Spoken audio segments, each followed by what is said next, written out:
Hola y bienvenidos todos y todas a esta charla en vivo que presentamos en el marco del ciclo de guitarra 2021 del Conjunto Santander.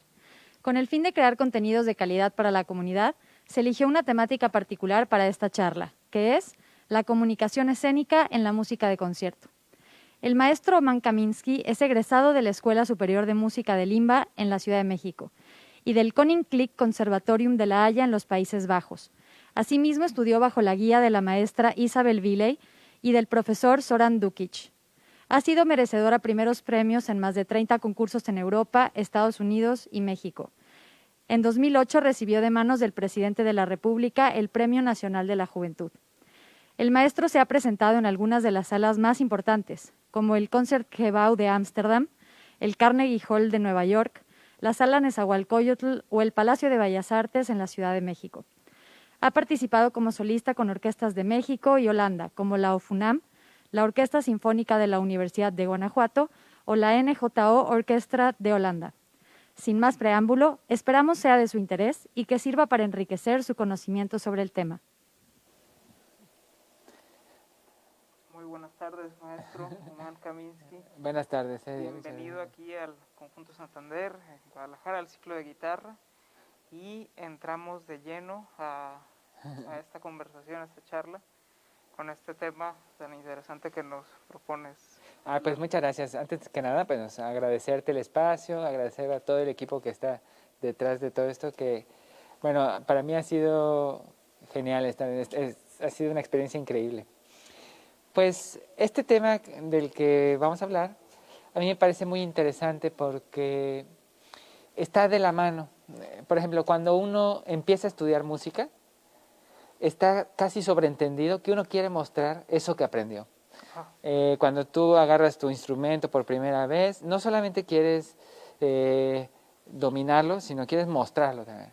Entonces, cuando uno empieza este oficio, este arte de aprender a tocar un instrumento, también hay que aprender a comunicarlo.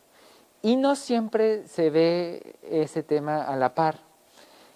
¿Cómo decir? En las escuelas muchas veces se dedican horas y horas a entender qué es la música, la teoría, lo que requiere ya tocar el instrumento, pero no se le presta igual atención a lo que es la comunicación escénica, que es en donde nos desenvolvemos profesionalmente. Claro. Y entonces, bueno, reflexionar sobre este tema es algo que a mí me ha apasionado. Y bueno, porque también te voy a contar, bueno, esta es una historia mía, de cuando yo estudié mi maestría en guitarra, pues sí aprendí muchas cosas en el momento sobre cómo tocar, pero había cosas que yo no tenía claro sobre cómo desarrollarme mejor en el escenario. Y fue que me puse a pensar en este tema y lo he encontrado muy enriquecedor. Ajá. Por ejemplo, yo me quise ir a lo más básico de la música. O sea, desde entender qué es la música para mí. Y yo entonces empecé a relacionar el término que es el sonido y la música. Y cómo, por ejemplo, cuándo un sonido es música y cuándo no. Todos sabemos que la música incluye el sonido, pero no necesariamente el sonido es música. Ajá. Depende cómo lo veas. Eso ya depende también de tu concepción. Por ejemplo,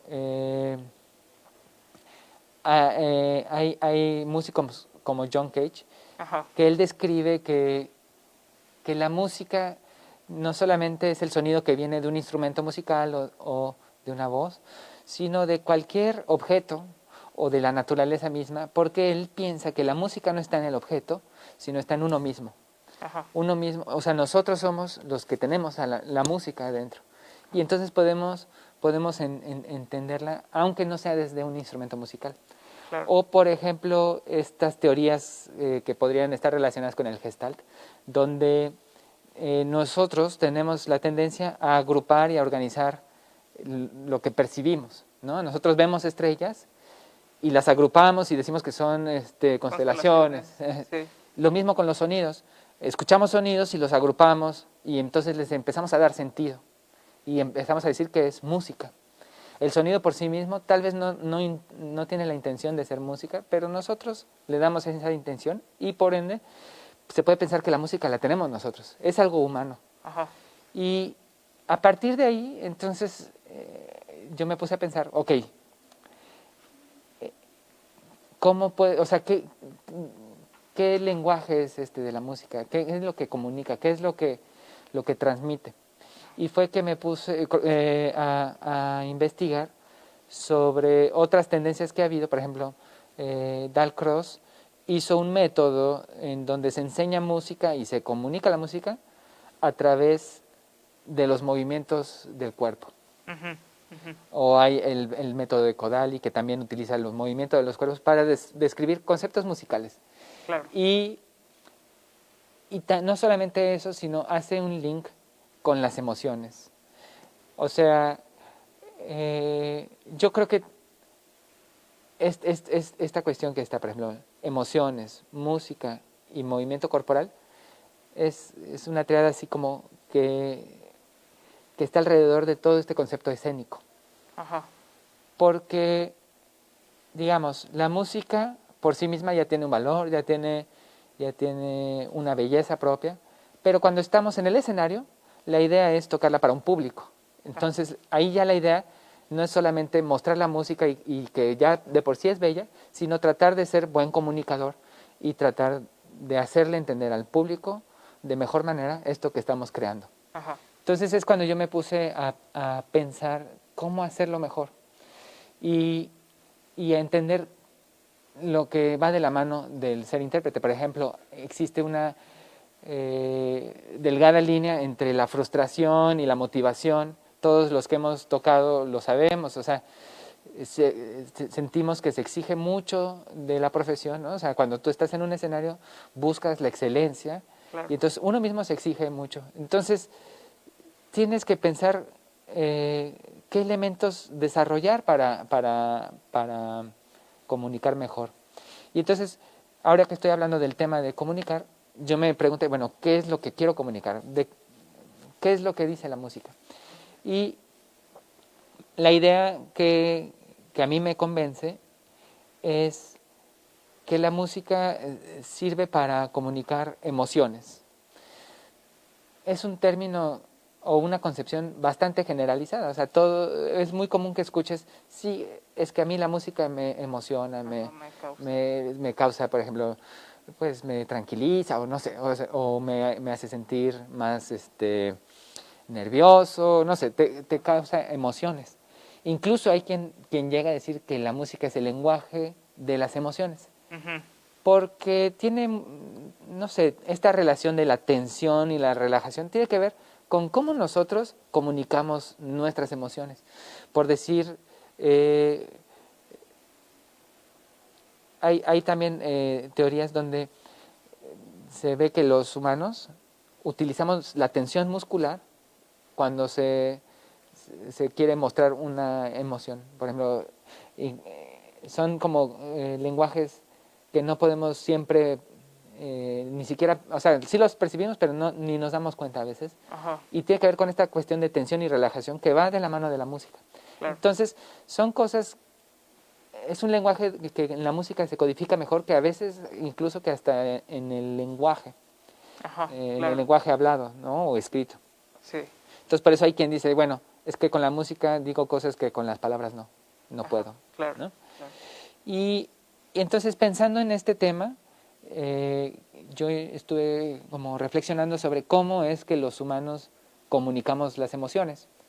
Y hay muchos estudios, está comprobado que utilizamos sobre todo nuestro lenguaje corporal, o sea, el lenguaje no hablado. Ajá. Ajá. Entonces, si aplicamos estas teorías a la cuestión escénica, pues tenemos que poner atención a cómo nos desenvolvemos en el escenario en cuestión corporal.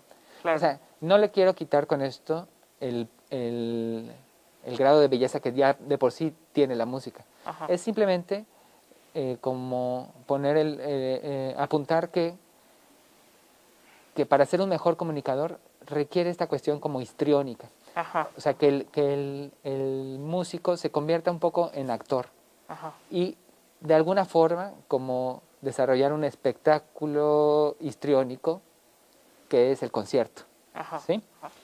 Y bueno, incluso hay estudios en donde, por ejemplo, se pusieron a unos músicos, se les pidió que tocaran un pasaje musical de tres maneras. La manera era una manera sin mostrar ninguna emoción, que buscaran no mostrar ninguna emoción con su cuerpo. Otra que, digamos, que lo tocaran normal, como ellos lo tocan. Y otra, exagerando estos gestos corporales. Ajá. Y entonces se hizo una grabación y después a otro grupo de músicos se les pidió que designaran, bueno, esta grabación es de este nivel, ¿no? Con exageración o sin exagerar o evitándola, ¿no? Y entonces se les mostraron estos videos, o sea, solo el audio, solo el video y el audio y el video.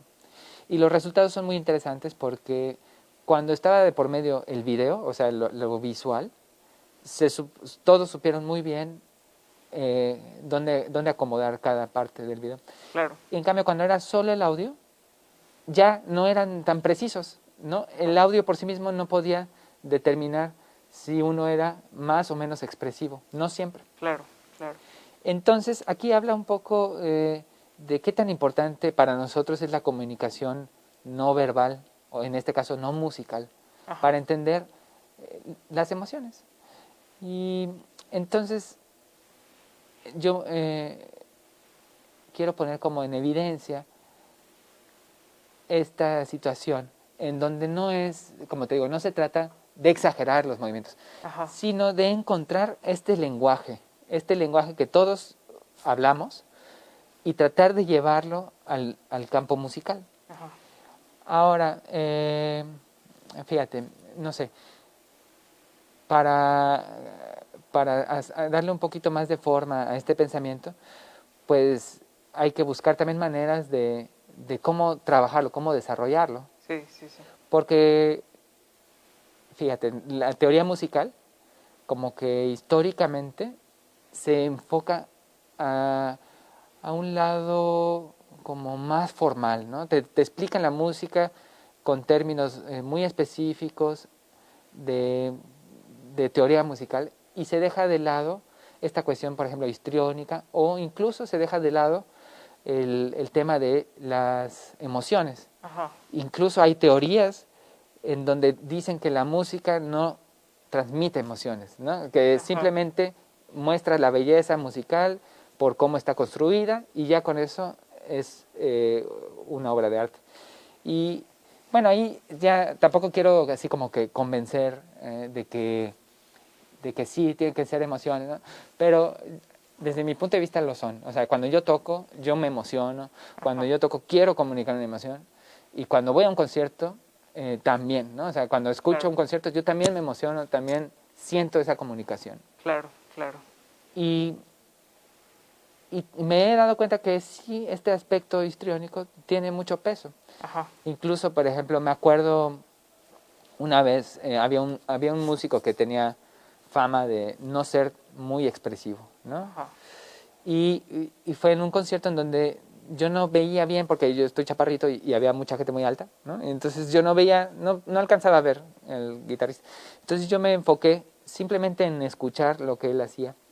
Y entonces yo empecé a notar un montón como de sutilezas musicales que ya de por sí ya estaban comunicándome un montón de cuestiones de emotividad. Ajá. Sin embargo, se me hizo curioso que este maestro tenía fama de no ser emotivo, tenía todo lo contrario, ¿no? Sino de ser como muy frío. Y creo que tiene que ver, porque este maestro en lo general no se mueve nada, o sea, está tocando y no se mueve, ni las dedos se le ven mover, ¿no? O sea, porque son movimientos mínimos, ¿no? Sí. Entonces, fue en ese tipo de experiencias que me fui dando cuenta de lo importante que es. Y cómo, por otro lado, hay músicos que entienden muy bien esto y encuentran su lenguaje y son, ¿cómo decir?, pueden conmover al público de Claro. una mejor manera. Claro. Y pues es algo como que me gusta poner en práctica, intentar encontrar ese lenguaje, por decir, ¿no? Si, no creo que se trate simplemente de exagerar los movimientos, sino de tratar de darle un sentido propio, ¿no? Ajá, ajá. Y la forma en que lo hago es, por ejemplo, cuando estoy estudiando una obra, intento a veces, bueno, en casa, porque a mí me da pena, me gusta bailarla, ¿no? Ajá. O sea, no de encontrarle una coreografía, sino de simplemente como moverme con ella, sentir el pulso, sentir la cadencia que tiene esa obra. Y puede ser que ni siquiera la esté escuchando, la estoy escuchando en mi cabeza, pero de esa manera empiezo a darle un sentido más corporal, más que simplemente mover los dedos. Claro. O, por ejemplo, me gusta hacer como si pudiera yo dibujar la música, ¿no? Es un Claro, poco raro claro. el concepto, pero me pongo así como para darle justo eso que te digo, ¿no? Un concepto así corporal. Y eso después trato de incorporarlo en mi estudio, y cuando estoy tocando intento también como moverme de una manera que corresponda a lo que yo estoy sintiendo con esa obra. Ajá. Eh, Pero tú crees, una pregunta, o sea, ¿tú crees que esto se ha perdido antes? Porque, por ejemplo, si nos vamos, ahora que mencionabas esta cuestión de que es un concepto muy alemán, por sí, decirlo muy de Brahms, sí, de la música es música y por sí misma no necesita más, ¿no? Pero si nos vamos un poco antes, con los libros de retórica, ajá, donde toda la retórica hablaba de que dentro de la música, no necesariamente de manera en el escenario, pero había emociones. Si sí, hacían esto era porque significaba tal cosa y ahí estaba escrita y sí, sí. tenía una relación texto-música que después, o sea, nosotros estudiamos los tratados barrocos, pero ya después no se habló como mucho más de esto. Yo creo que son corrientes, como bien lo dices. Sí, o sea, el tema de la pasión, ¿no? En la música barroca, el tema de entender que una obra musical viene con un humor, con un estado de ánimo. Eso sí se fue perdiendo por la estructura, por darle forma, pero es una cuestión también pues, de corriente de pensamiento. Y no siento yo que se pierda, porque justo nosotros nos dedicamos a conservar, ¿no? Por eso se llaman conservatorios, ¿no? Conservamos las tradiciones. Ajá. Y se puede conservar tanto una como otra. Yo aquí estoy hablando como de lo que yo siento que funciona hoy en día como intérprete. O sea, creo que las dos formas de verlo pueden coexistir. O sea, por un lado, pensar que la música como tal, ya por su forma, por todo, ya contiene una belleza propia que no requiere de nada más que de existir. Pero por otro lado, a la hora de comunicar en el escenario, conviene a nosotros como intérpretes volverlo más propio y transmitir nuestras emociones y en todo caso utilizar la música un poco para nosotros comunicar lo que está dentro de nosotros. Claro. Un poco como esta idea de que la música no está en el objeto, sino está en el que lo escucha. Ajá. De alguna forma la música también está dentro del que la toca. En sí es como esta teoría en donde uno no puede expresar algo que no ha vivido, ¿no? Ajá, sí, Entonces, de esa manera, la música también funciona al intérprete y creo que cuando lo ves de esa manera, el efecto llega como de una forma más mejor manera, eficiente. claro, Sí, una claro. forma más eficiente. Ahora, ¿cómo podemos, o sea, porque por lo general a nosotros, todos los músicos en los conservatorios nos enseñan a tocar teoría, solfeo, todo esto, pero a mí me pasó alguna vez que estaba trabajando con alguien que se dedicaba al teatro Uh-huh, y me dijo, no sabes caminar, o sea, uh-huh. llegas al escenario y estás zapateando, tienes que aprender nada más a caminar al escenario, o sea, Claro. de entrada, ¿no? Ahora, esto de expresar o del movimiento o del gesto en la música, nosotros como músicos, ¿cómo lo podemos aprender? O sea, ¿qué sugieres para que empecemos a practicar algo que realmente nos funcione? Claro, bueno, de entrada aquí ya estás mencionando una cuestión que es real, que en los conservatorios, escuelas de música, se enfocan mucho los programas en este lado de entender la música y desarrollar una habilidad en el instrumento. Y por otro lado, esta cuestión más histriónica no se le da tanta atención como por ejemplo en el teatro o en la danza. Claro. Porque, bueno, por ejemplo, la danza básicamente es el cuerpo el que comunica, ¿no? Entonces ahí es como el centro de todo. Y en el escenario también, o sea, cuando estudian, bueno, no sé, los que aprenden teatro y eso, incluso hay todo un lenguaje del escenario, que si tramoya, que si no sé qué, que los músicos no conocemos porque como que nos metemos en nuestra burbuja y decimos, bueno, pues ya llegamos y hasta hay gente que hasta le gusta esta figura así como de raro que no sabe ni qué onda, ¿no? Ajá. Pero yo creo que ahí pues conviene acercarse a lo que es las cuestiones histriónicas, a lo que son. Y por otro lado, creo que es importante tratar de encontrar ese lenguaje que uno tiene no verbal, Ajá. ese lenguaje que va más allá de que si movió bien el dedo, ¿no? Te está ya comunicando, como tú dices, incluso desde cómo camina. Claro. Desde antes de que se siente a tocar, ya te está comunicando algo. Y entonces, si pones atención en eso y empiezas a darte cuenta cómo funcionas mejor, pues, por otro lado, si empiezas a, pues, no sé, tomar clases de teatro, cosas así, pues es que mejor, ¿no? Ajá. Ahora, por otro lado, también veo importante tratar de hacer un link, bueno, una liga con la música. Ujú. O sea, a ver, ¿qué podemos hacer nosotros en la música que se relacione con esta cuestión? Pues ahí hay una cuestión, un tema que es, por ejemplo, la voz. La voz es verdad que nosotros la utilizamos también para transmitir emociones. O sea, después del cuerpo podría ser la voz, Ajá. ¿no? Claro. El tono de la voz, si estamos gritando, si estamos llorando, si estamos como casi no te escucho, todo eso, ya estamos ahí también comunicando emociones. Entonces, otro tema que podríamos trabajar es relacionar el sonido que hacemos en nuestro instrumento con esas tonalidades de voz de las emociones, Ajá. ¿no? Ajá. Por decir, si sabes que hay un pasaje que para ti representa un estado de ánimo como enojado o algo así, entonces tal vez buscar qué color le queda bien, pensando un poco en la voz, o sea, cuando tú estás enojado, cómo hablas, cómo gritas o qué dices, y eso tratar de llevarlo al lado musical que es el sonido. Ajá. Y si eso lo combinas con, con la cuestión no verbal o no musical, pues creo que se hace un mensaje mucho más completo.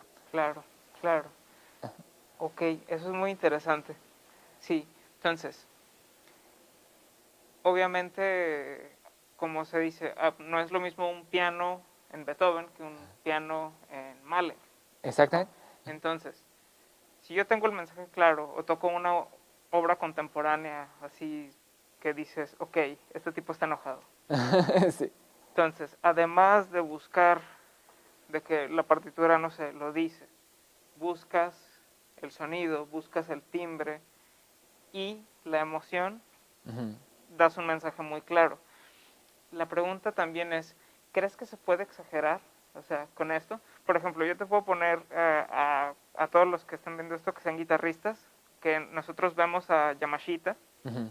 y de repente sus mensajes pueden ser, a la mejor para nosotros como espectadores, no muy claros. Porque los movimientos dices, a veces es demasiado. Sí, De como que moverte tanto en una zarabanda de Bach, a lo mejor a nosotros no nos hace sentido, pero a él sí. exactamente. Y es que ahí es una cuestión ya cultural y también de interpretación. Por ejemplo, este tema de la interpretación es algo muy interesante. Me gusta mucho un ejemplo que daba Rubinstein, este pianista polaco, en donde decía que para él la interpretación era como este ejemplo. Imagínate que tú tienes 5 amigos que son muy buenos dibujando y hacen retratos buenísimos. Y tú a los 5 les pides que te hagan un retrato, o sea, tú mismo. eh, y vas a ver que los 5 van a darte un retrato diferente. En todos vas a ser, y tal vez en uno hasta cubista, o no lo sé, ¿no? Ajá, ajá. Y en todos tú no cambiaste, tú eres la misma persona, tú eres el mismo, incluso puede ser hasta de la misma sesión y va a pasar lo mismo. Entonces, eso es lo que él le llama la interpretación. La obra no cambia, la obra es esa, ¿no? En el caso de Yamashita es la zarabanda, ¿no? Ajá. El que cambia es cómo lo ve uno. Y entonces, ahí es donde uno tiene que entonces tratar de ver qué te dice a ti la obra para poder después regresarla al público. Entonces, es por eso que también, por otro lado, es importante entender la música. Por eso en los conservatorios también tenemos toda esa carga teórica para entender lo que estamos trabajando y poder comunicarlo. Pero por otro lado, tenemos que tener esa curiosidad y esa búsqueda de no quedarnos con solamente tocar limpio y rápido, porque entonces ya pasa ese típico, ay, pues es que toca solo las notas, o es muy mecánico. ¿Qué es lo que le falta a alguien que toca solo las notas? Justo eso, tratar de entender el significado de la obra, o la emoción, o lo que quiere decir, y después regresarlo. Ajá. Y en todas, no tiene que ser, ¿cómo decir? En este ejemplo de los retratos, no tiene que ser un retrato tipo foto. Habrá quien lo quiera hacer así, pero habrá quien haga una interpretación pues más lejana de la realidad.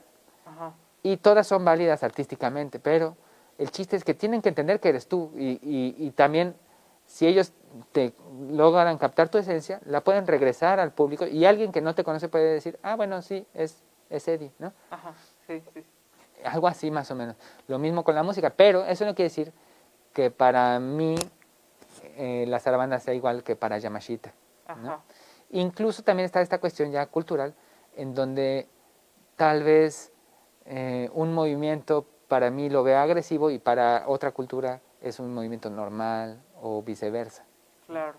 Por eso también te digo, se trata tal vez no tanto de exagerar, sino de encontrar el lenguaje propio. Ujú. Hay gente que se mueve mucho y hay gente que con poquito te dice todo, ¿no? Se ven los directores de orquesta, por ejemplo. Claro. Hay directores que se pasan fu, fu, fu, fu, y hay otros directores que tantito así, pero funciona, ¿no? O sea, porque te saben explicar. Entonces no se trata simplemente de exagerar, sino encontrar el lenguaje propio. Y eso a veces uno cae en exageraciones a la hora de experimentar cuando estás así. Pero es parte del proceso, yo creo. Es como también como cuando uno está aprendiendo música antigua y quieres aprender a ornamentar. Tal vez a veces caes en excesos o lo contrario, te falta, ¿no? Sí.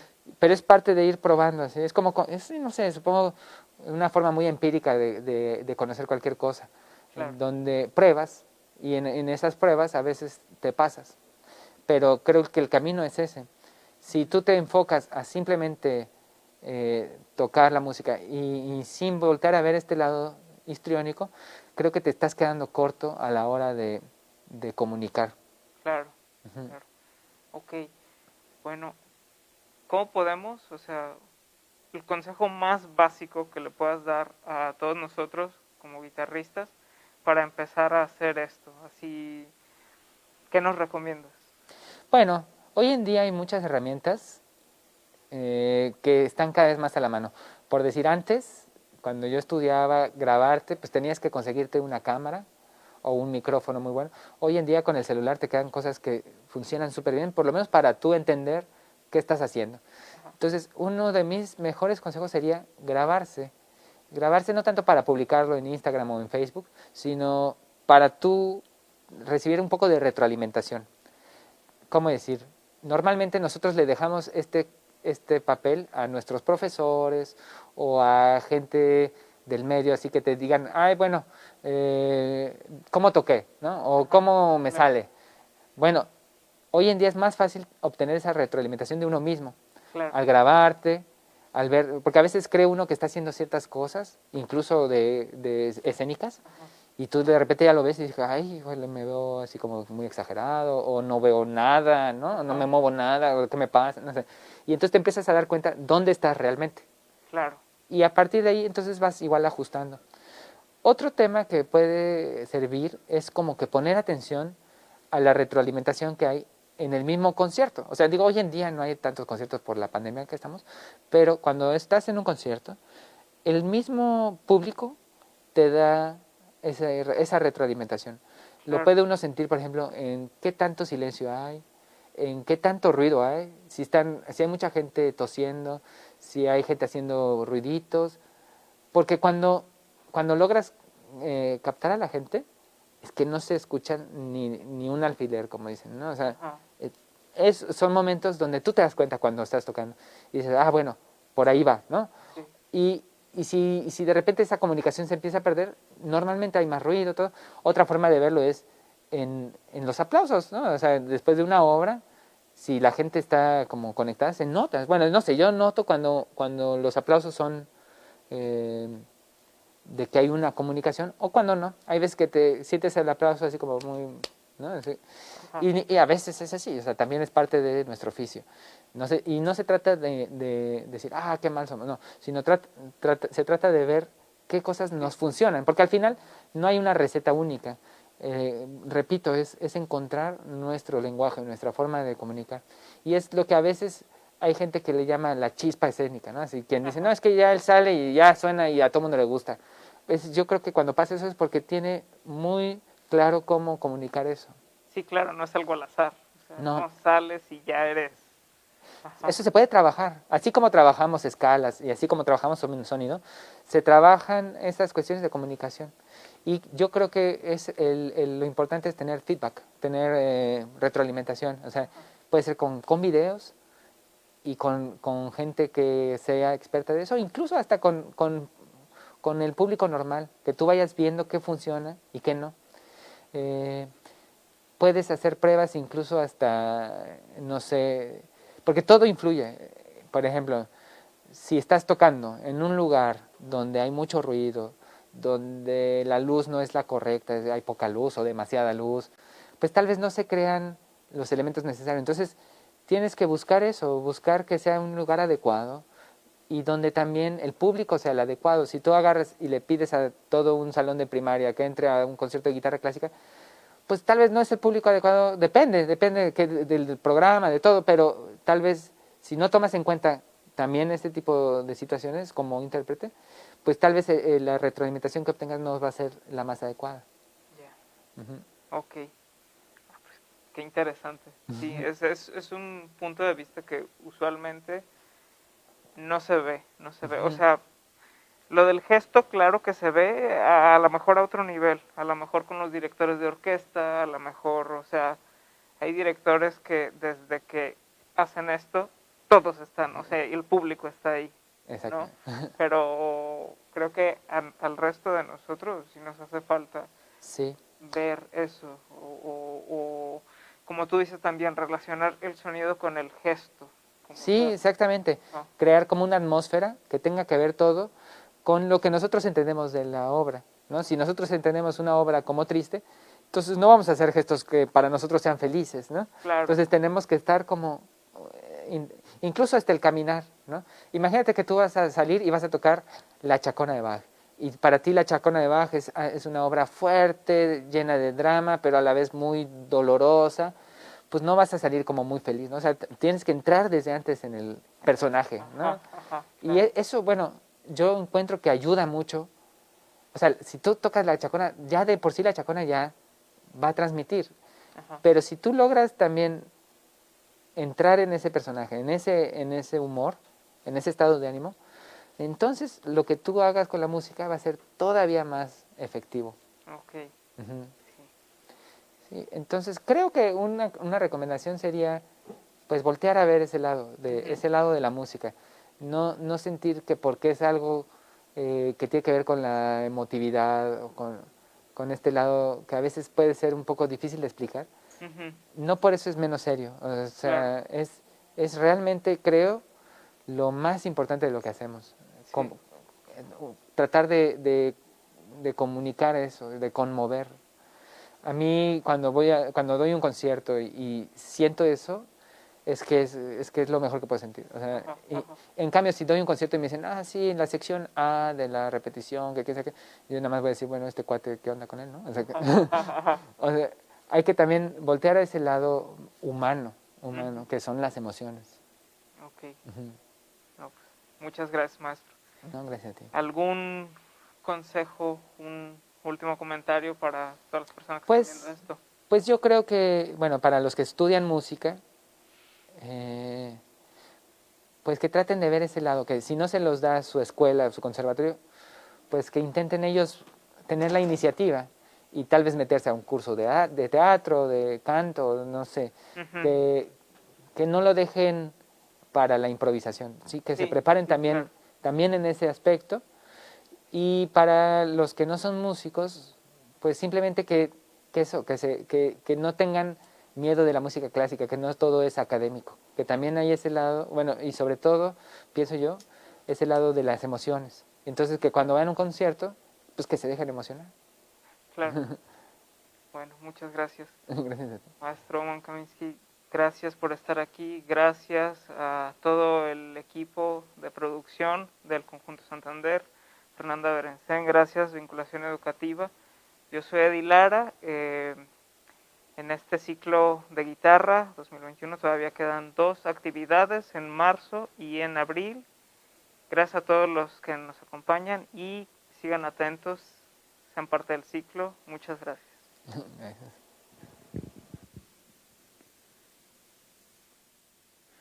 Maestro Mankaminsky, muchas gracias por compartir tu conocimiento y experiencia con nuestra comunidad musical. Un especial agradecimiento también al staff del Conjunto Santander por hacer posible esta actividad, a nuestra directora María Luisa Melendres, al promotor de este ciclo Eddie Lara, que el día de hoy fungió como moderador en la charla, y por supuesto al público por acompañarnos en esta transmisión. El contenido de esta charla estará disponible próximamente en nuestra sala digital para consulta gratuita. Este evento es parte de las actividades llevadas a cabo por el Departamento de Vinculación Educativa del Conjunto Santander. Muchas gracias. Ara Malikian, el rockstar del violín. En la sala digital del Conjunto Santander.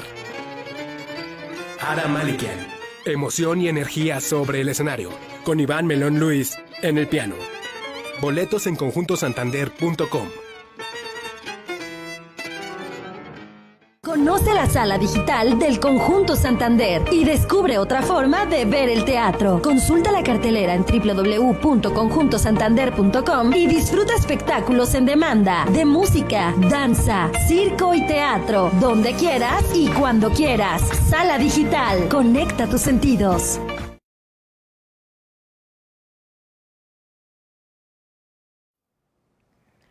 Pip, pip. Pip, pip.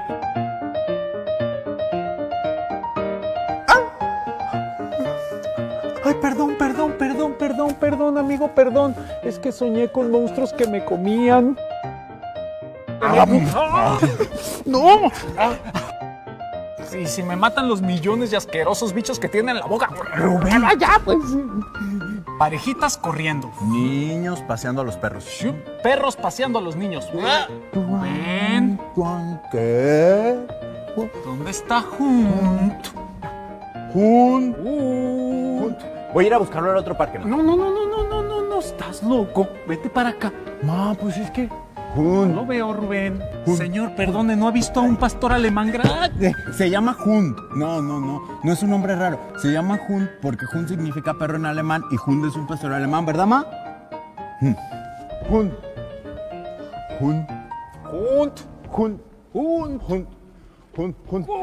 Ma, chiflale. No, le voy a chiflar, no. Ma, ¿por qué no?